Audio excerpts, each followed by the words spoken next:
আসসালামু আলাইকুম বন্ধু। দেখেন, শাক কাটতেছি, খেতে থেকে শাক কাটিয়ে নিয়ে আসলাম। আমার একবারে তরতাজা জাংলা থেকে শাক কাটিয়ে নিয়ে আসলাম, রান্না করব। আসলে কি, মন মানসিকতা যদি ভালো না থাকে কিছুই ভালো লাগে না। তো মনে হলো যে একটু শাক দিয়ে ভাত খাবো, ভালো লাগবে।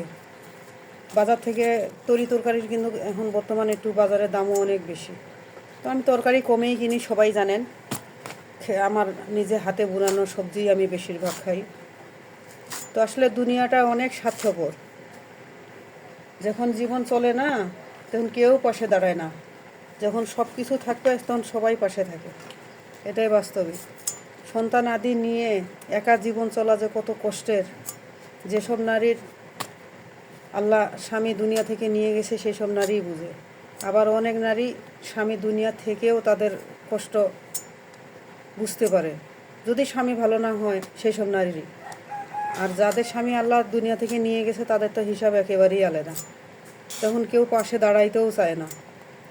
দাঁড়াইলেও সব অনুভূতি দেখায় একটু একটু, পরেক্ষণে মনেই করে না যে ওদের কেউ নেই। কারো সামর্থ্য থাকলেও পাশে দাঁড়ায় না। আল্লাহ সেই সব মানুষকে একটু হেদায়েত দান করুক, যে আসলে যাদের গার্জিয়ান নেই, কেউ যখন কাউকে যখন গার্জিয়ান হিসাবে সম্মাননা দেয় বা পাশে দাঁড়ানো উচিত, আপনজন আত্মীয় স্বজন যে কোনো মানুষই হোক না কেন। বলে না যে দুনিয়া থেকে এক ব্যক্তিকে নিয়ে গেছে, হয়তো বা অন্য কারো মাধ্যমে আল্লাহ উদ্ধার করবে। মানুষের মাঝেই কিন্তু আল্লাহ কিন্তু ফেরেশতা রূপে দিয়ে পাঠায়। কে কখন কার কি দিয়ে উপকৃত হবে কেউ জানে না। তো আল্লাহর ধ্যান ধারণা সত্যিকারের অর্থে যারা আল্লাহ ভয় পায় মনের ভিতর থেকে, আবেগ থেকে, তারা সব সময় মানুষের পাশে থাকে, এটা আমি বিশ্বাস করি। যারা আল্লাহকে বিশ্বাস করে তারা মানুষের কখনো বিপদ চায় না, তারা মানুষের উপকারেই আসে। তো আমি কেন এই কথাগুলো বললাম, আসলে আমার সংসারে এখন বর্তমান আমার হাজব্যান্ড দুনিয়া থেকে চলে যাওয়ার পর থেকে আমি এই বাচ্চাগুলো নিয়ে যে কত পরিমাণ পেরার মধ্যে আছি, তো একমাত্র আল্লাহ জানে আর আমি জানি। কিন্তু সব সময় আমার আল্লাহর উপর ভরসা, যে আল্লাহ তুমি আমাকে শক্তি দান করো, হে আল্লাহ তুমি আমাকে মন থেকে শক্তি দাও। তুমি নিশ্চয়, তুমি তোমার ভালোটা জানো, কেন নিশ্চয় দুনিয়া থেকে আমার কাছ থেকে কেড়ে থাকে। সময় শেষ, চলে গেছে, নিয়ে গেছো। তোমার কাছে সময় শেষ হয়ে গেছে, হয়তো বা আমার কাছে সময় শেষ হয়নি, তার জন্য আমি তার জন্য এত আফসোস করি। কিন্তু তুমি তো আবার আফসোস করতে না করছো।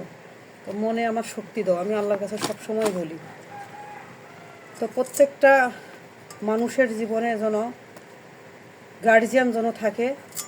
আমি আল্লাহর কাছে বলবো, আল্লাহ সন্তান আদি ছোট ছোট থাকা অবস্থায় কোনো নারীর স্বামীকে তুমি নিও না দুনিয়া থেকে। এটা যে কত যন্ত্রণা, এক নারী ছাড়া আর দ্বিতীয় কোনো নারী জানবে না। যার জীবনে নাই সেই শুধু জানবে, আর কেউ না। বাচ্চা কাচ্চা একালকায় মানুষ করা যে কত কষ্ট, কত পরিমাণ যে কষ্ট,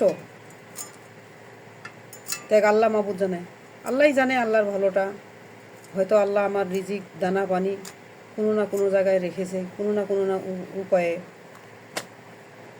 তো আমি বলবো যে জীবন চলার পথে কিছু কিছু করে সঞ্চয় রেখে দিবেন। যখন আপনার গার্জিয়ান থাকবে না, কেউ আপনাকে ভালোবাসবে না, কেউ ডাকবে না। যারা আগে শ্রদ্ধা করতো, ভক্তি করতো, তারাও তখন পিছিয়ে যাবে, থাকবে না পাশে। এটা আমার অভিজ্ঞতা থেকে আমি বলতেছি।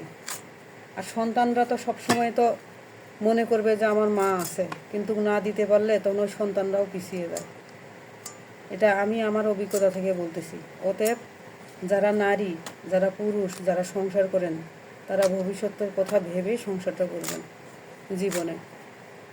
যে আমি দুনিয়াতে না থাকলে আমার বাচ্চা কাচ্চাদের কী হবে। কোনো কিছু যদি রেখে না যাই, মৃত্যুর কথা বলা যায় না, কে কখন আগে যাবে, কে পরে যাবে কেউ জানে না। তো এই দুনিয়াতে যাদের গার্জিয়ান নাই তারাই শুধু আমার এই কষ্টগুলো বুঝবে, যাদের আছে তারা বুঝবে না। যাদের ভালো লাগবে তারা শুনবেন, লাইক কমেন্ট করবেন, আপনারা আমার পাশে থাকবেন। আপনাদের লাইক কমেন্ট শেয়ারে পাশে থাকায় আমাকে যদি বন্ধু ভাবেন, তাহলে হয়তো বা আমি বাচ্চাদের নিয়ে একটু ভালো জীবনযাপন করতে পারবো, ওদের কিছু দিতে পারবো, 2 মুঠো ডাল ভাত। আর যদি কেউ যদি মনে করেন যে প্রয়োজন না, আপনারা ভিডিও দেখবেন না। তো আপনাদের কাছে দোয়া চাইতেছি, আপনারা আমার জন্য প্রচুর দোয়া করবেন। আমার আরিশা আফসানা আশা আফিয়ার জন্য দোয়া করবেন, যেন আমি শক্তভাবে ওদের জন্য মানুষ করতে পারি। সবাই আমার জন্য দোয়া করবেন। আসসালামু আলাইকুম।